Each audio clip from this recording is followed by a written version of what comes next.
welcome back to the channel. This is No Luck Trucking. I'm Matt, your chauffeur and host. We just arrived to our drop-off. I believe we're hauling some carbon fiber bits, and they want us to park off to the side. They're gonna come and get us when the door is ready. I started to film on the last delivery, but it just got so frustrating that I don't know, the video didn't have a good feel, so I abandoned that. And then I filmed a little bit picking this load up, but I also abandoned that as well. I don't know, wasn't feeling it, so took a break. Yeah, I think I can go down here. We're gonna go down here. Yeah, took a break, rested, regrouped a little bit, and just gonna kind of pick up today. I guess the last video is doing really well for whatever reason. It's doing better than most of the other videos have been for a while. So that's always random. Just, I don't know, luck of the draw, I guess. Had a good conversation this morning on the way here with Travis Kinley, the newest BCO in the Friends group. He just got done orientation and he's itching to get a load out or get a trailer in general, which I understand. We were there, but he'll be on the road soon enough and forgetting all about the trailer weight. I don't know if we're gonna be able to make that over there. Let's go for it, because why not?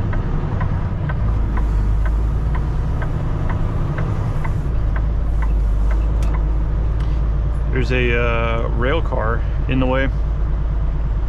It's just sitting there, it's not attached to anything. Alright, so we'll carefully avoid this and the light poles over here.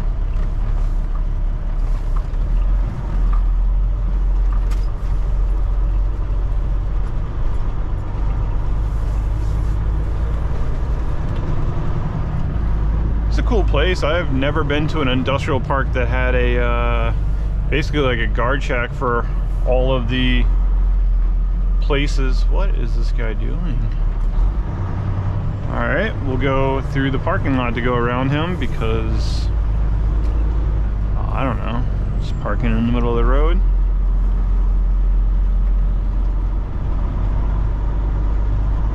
All right, so avoiding all that.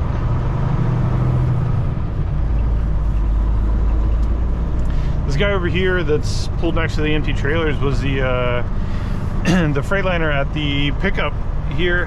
He was there the same day, got out of there a little bit before us, and I guess his appointment's at 9 o'clock. Wait, how are they gonna know?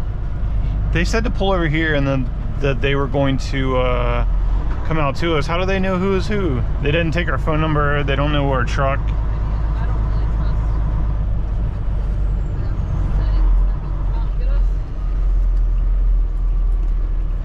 Yeah, it seems a little suspect, but hey, what do I know, right?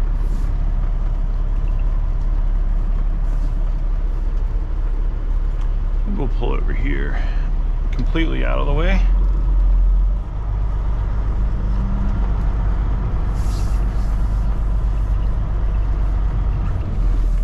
Ooh, that's a big dip.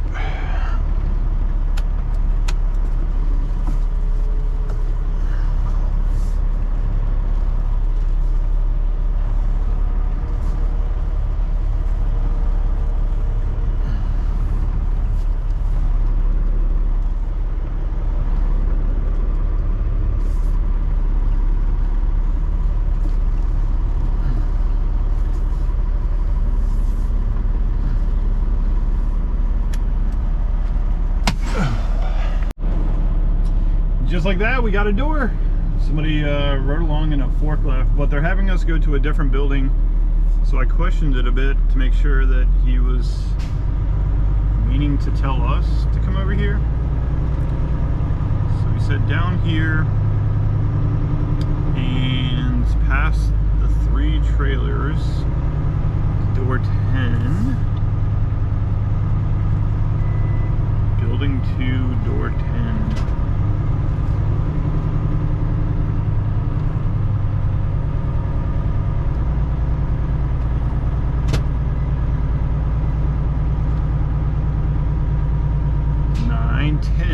Alright, there it is. It's labeled with a smiley face.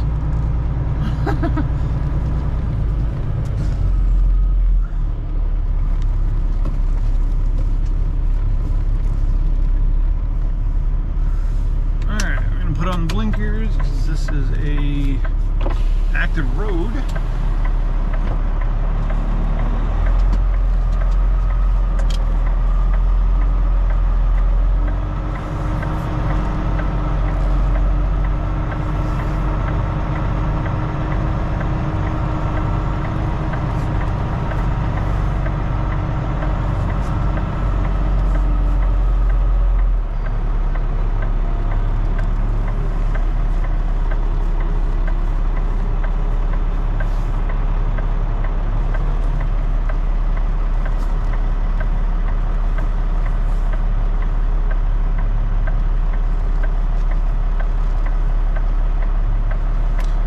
Pop the doors open. Plastic seal, but it's a thick one.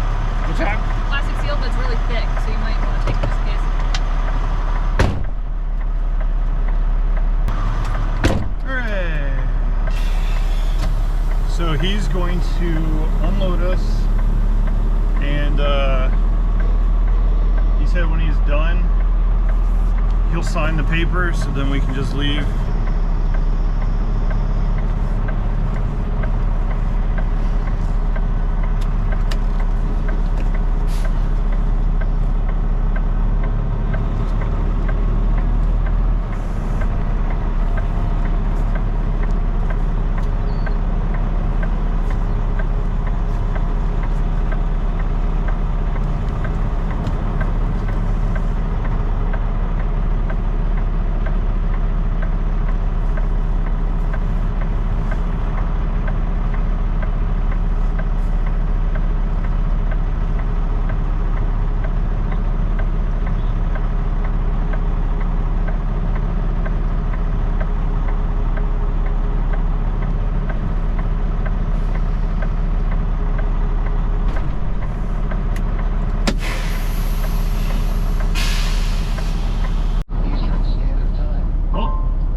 It was a good unload, 18 minutes.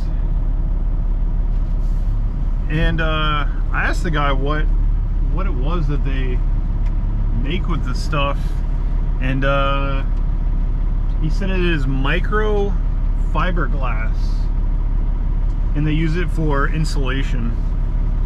So the other products that company makes is carbon fiber, so we assumed that's what we had, but we all know what happens when you assume. Alright, we're gonna get over here to the side of the area and close the doors and get ready to go. Yeah, you gotta text the agent too.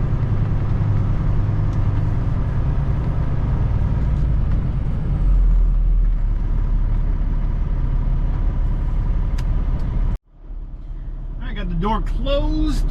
We are out of here, I think. Let's see.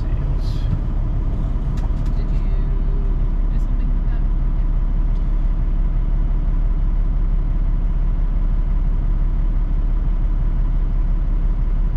Yeah, I think I'll text this to the agent. I mean, I can email this in too. Yeah, I'll probably do that too. Alright, we're good to go. So we had an interesting conversation on the Discord this morning. Travis Kinley popped in there, 10 count from Prime, and Liz and I, and we were talking about the value of the loads on the load board, and my thoughts on it were obviously you need to get paid accordingly to the amount of extra work that you have to do on the load. So we were talking about like multi-stops, and our lowest price point for any of the loads. And I think it's probably goes without saying that the places with or the loads with really high rates usually have a catch. Like, nobody is just generous enough to give you $9 a mile without there being some sort of I don't know if catch is the right word, but we'll go with catch. Not in a negative sense, but there's just something else to the load that's going to cause you some waiting or some extra effort that you have to put in, or something of that nature. There's crossroads everywhere in this little place. So the last load we took was, I believe, about $6 a mile. Turn right on And it was a tire load. Industrial Park. So we understand that it was going to be stacked top to bottom, front to back, all tires, and we understood that we were probably going to have to unload it. This particular one, however, was no touch. So we got there, we picked up the preloaded trailer, we dropped our trailer, and we were a day early picking it up, and we noticed that the tire looked like somebody had locked the brakes up pretty badly and flat spotted the tire completely down to no tread left. So we called in, had them send out somebody to replace the tire, just because we had time. It's not really something that we wanted to run. You know, legality aside, I mean, a flat spot tire is not going to ride well. It was down far enough that there was no tread, no consecutive tread, so we wanted it to get fixed for legality purposes and also for comfort. But anyways, we waited for a while. That's neither here nor there. In a perfect world, it should have been quick in and out, drop and hook. So we get to the place. It's a small tire warehouse, and we purposely showed up early because in the satellite view they had a bunch of box trucks spread over the lot. It was very tight, and it was also blindside. So blindside, very tight, tons of obstacles. So we got there before anybody was even there. We got backed up to a door, straightened up, you know, struggled for a little bit, got it in there. And then very first thing when they started rolling in the morning, they had us move. So there goes that preparation that we had done in getting there early so that we could be backed in, not waste anybody's time, not hit anything. And then our appointment was 7:30 for that one, wasn't it? Yes. Something like that, 7:30. And it was like 8:30 before we hit the door. And they wanted us against the fence. So blindside in, tight, against the fence. Luckily all the box trucks had moved and they were gone. Alright, give me just a second. I gotta check out of this guard shack, I believe.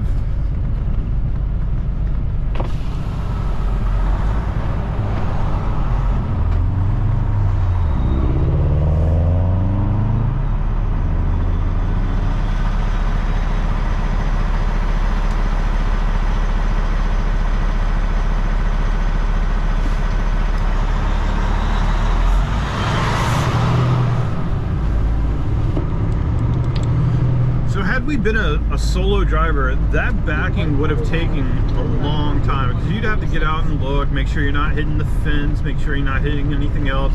Also, blindsiding in a sleeper, you know, just isn't easy. So I asked the guy before I backed in, I said, how long does it take normally for somebody to get into that far door blindside?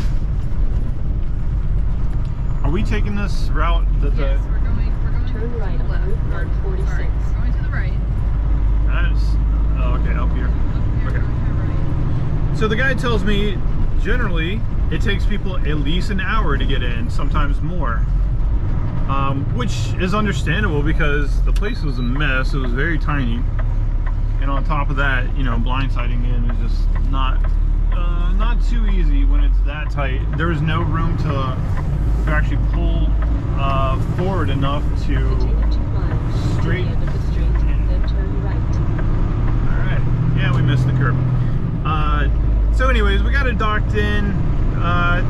Probably took me like 1 or 2 tries. Liz was out, you know, guiding me, make sure I didn't hit anything. So we got it in there. But then, so here's the catch that we're talking about.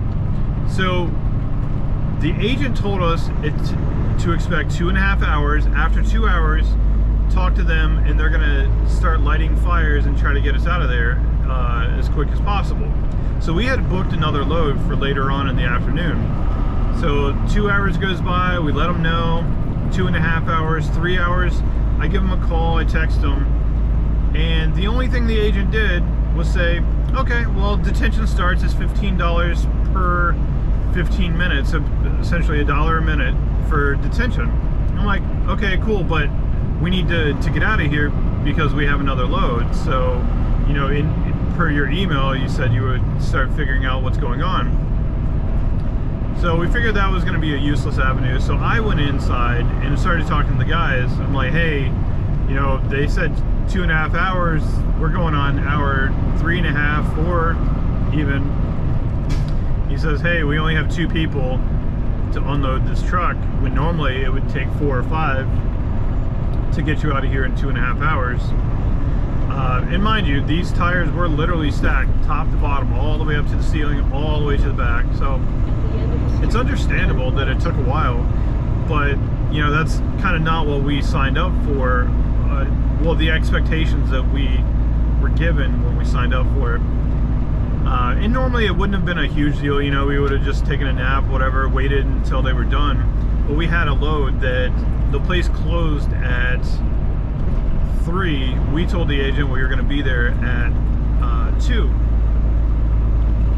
So I go in one last time, I'm like, hey guys, we're rolling up on 5.5 hours of unloading, and here's a school bus, we gotta stop for that.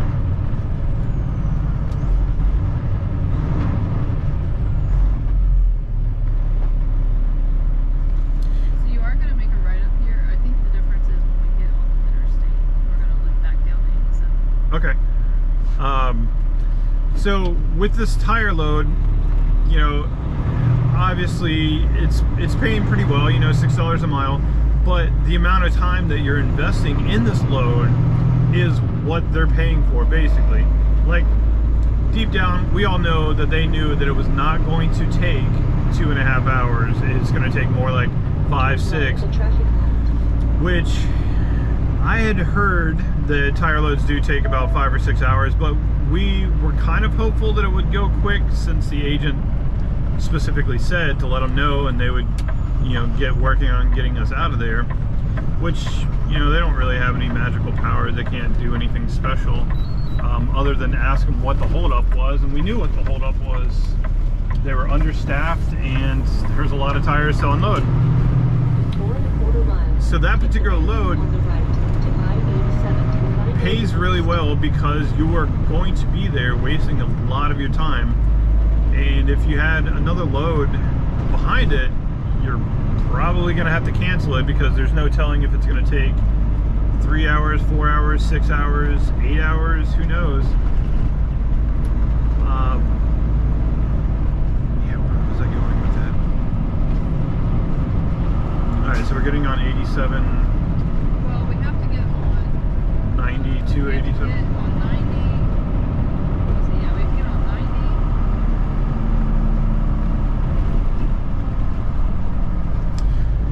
And then 90 and 87 run, but we can't take 87 south from here, so we have to get on 87, 94, and then loop back. okay. So the last load that we took, that one paid really well as well, but it was a long load time at this place that you had to back inside the building, essentially turn off the truck and wait for a while. And then we delivered to a place that didn't have docks. It had a dirt lot. Despite what the guy said, it was not packed hard enough for a semi-truck to go, you know, driving over. And in any other weather other than a frozen surface, we probably would have been stuck. So that load paid really well because you're going to a place that does not have a dock. We do not have liftgate service, so they had to move the pallets up to the front to pick them up with the forklift. They had a broken down forklift that couldn't really do much, so they were really careful on how they pulled the pallets out. So it goes back to the agents and brokers are not feeling generous when they give you a $6, $7, $8, $9 a mile load. Like, you're going to pay for it in your time or your effort. You know, it's going to be a really terrible place to back. It's going to be, you know, like North Chicago, like where we picked up the iodine from. So that was the first half. It was in North Chicago as well. And then we go to a place that's out in the middle of nowhere in a muddy lot that we essentially have to back up to a barn.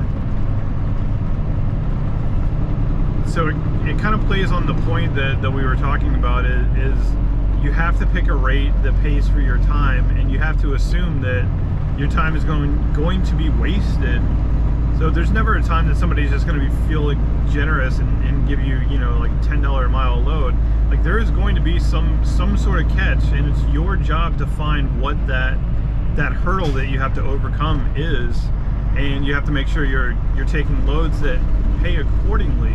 So if it's a multi-stop load, obviously it better be paying more than our bottom end of the rates that we search for. It has to account for our time, especially if it's, say, a multi-stop in Atlanta, Georgia, you know, 2 stops in Atlanta.